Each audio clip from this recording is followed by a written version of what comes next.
80,000 پاکستانی حاجیوں کا حج خطرے میں۔ حج آپریٹرز کے مطابق مکہ، مدینہ، منا اور عرفات میں حاجیوں کو ٹھہرانے کی اجازت نہ ملنے کی وجہ سے ہزاروں پاکستانی عازمین کا سفر حج مشکل ہو گیا ہے۔ ایکسپریس ڈیجیٹل کے لیے میں ہوں کراچی سے احتشام مفتی۔ حج ایک ایسا فریضہ ہے جسے ادا کرنے کے لیے لاکھوں مسلمان زندگی بھر کی کمائی بچاتے ہیں، خواب دیکھتے ہیں اور دعا کرتے ہیں کہ اللہ انہیں اپنے گھر بلائے، لیکن اس سال 80,000 پاکستانی حاجیوں کا حج خطرے میں۔ حج آپریٹرز کے مطابق مکہ، مدینہ، منا اور عرفات میں حاجیوں کو ٹھہرانے کی اجازت نہ ملنے کی وجہ سے ہزاروں پاکستانی عازمین کا سفر حج مشکل ہو گیا ہے۔ یہ مسئلہ 22 اکتوبر 2024 کو اس وقت پیدا ہوا جب سعودی حکام نے ایک نیا خودکار نظام متعارف کرایا۔ پاکستانی وزارت مذہبی امور نے بھی بروقت اقدامات نہیں کیے، جس کی وجہ سے نجی حج آپریٹرز کو اس نئے سسٹم کے تحت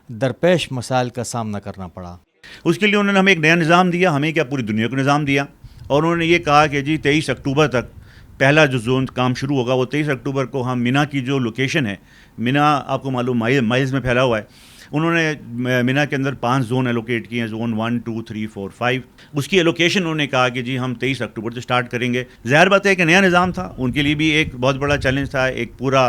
نظام کو بنانا اور ڈیولپ کرنا۔ 23 اکتوبر کی پہلی ڈیڈ لائن میں چیلنج ہمیں یہ فیس ہوا کہ جو سسٹم تھا ان کا 23 اکتوبر کو تیار نہیں تھا، وہ دسمبر تک ایکسٹینڈ ہو گیا، یعنی جو زون ایلوکیٹ اکتوبر میں ہونے تھے وہ دسمبر تک اس کا انتظار کرنا پڑا، اور پھر اگلی ڈیٹ کے درمیان وقت بڑا کم رہا، کیونکہ زون اور سروس کی پیمنٹ کے درمیان وقت جو پہلے پلان تھا وہ 4 مہینے کا تھا،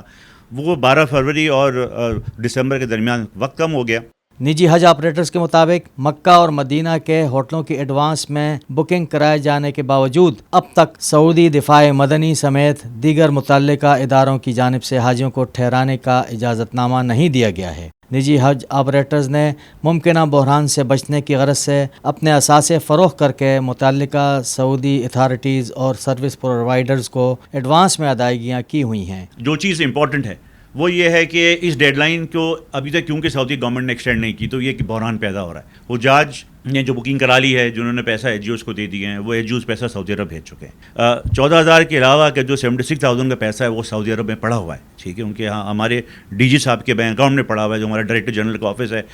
پاکستان کا۔ ہم سعودی گورنمنٹ سے ڈی جی صاحب نے، ہماری گورنمنٹ نے ریکویسٹ کی ہے کہ وہ جو 12 تاریخ فروری کی ڈیڈ لائن تھی، مہربانی فرما کے اس میں ہمیں ایک ایکسٹینشن دے دیں تاکہ ہم وہ پیمنٹس جو ہیں وہ طوافہ کمپنی کی پے کر دیں، اور یہ حجاج جو ہیں یہ الحمدللہ اس سال حج کر سکیں۔ اگر خدا نخواستہ سعودی گورنمنٹ یہ ایکسٹینشن ہمیں نہیں دیتی تو یقیناً یہ حجاج جو ہیں وہ ان کا جو نیکسٹ اسٹیپ ہے پیمنٹ کا، کانٹریکٹنگ کا، ایگریمنٹ کا، وہ نہیں ہو پائے گا۔ اگر یہ بحران برقرار رہا تو نجی شعبے کے 80% حج آرگنائزر دیوالیہ ہو سکتے ہیں اور ہزاروں حاجیوں کا حج خطرے میں پڑ جائے گا۔ نجی حج آپریٹرز نے خادم حرمین شریفین، وزیر اعظم پاکستان اور وفاقی وزیر مذہبی امور و حج سے درخواست کی ہے کہ فوری مداخلت کر کے یہ مسئلہ حل کریں اور حج ویزوں کے اجراء کی تاریخ 30 ذی القعدہ تک بڑھائی جائے۔